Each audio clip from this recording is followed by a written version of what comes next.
શાળા કોલેજના સર્વાંગી વિકાસ માટે આચાર્યની ભૂમિકા મહત્ત્વની છે.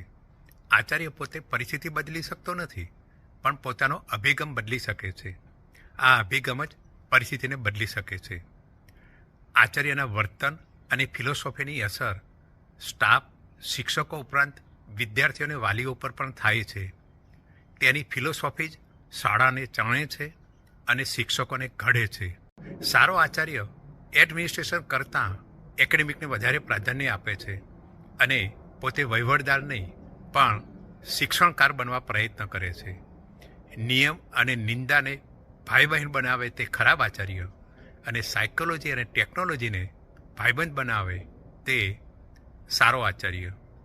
સારો આચાર્ય જ્યાં જાય ત્યાં આનંદ હોય છે અને ખરાબ આચાર્ય જ્યારે જાય ત્યારે આનંદ હોય છે.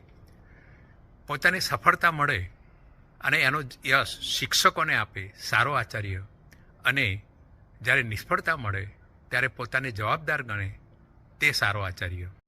આચાર્ય ઘરનું કામ ઘેર અને શાળાનું કામ શાળામાં કરે છે. સારો આચાર્ય શાળાનું કામ શાળામાં તો કરે જ છે, પણ ઘેર જઈને પણ શાળાનું કામ કરે છે. જ્યારે ખરાબ આચાર્ય ઘરનું કામ ઘેર કરે છે અને બાકી કામ શાળામાં આવીને પણ કરે છે.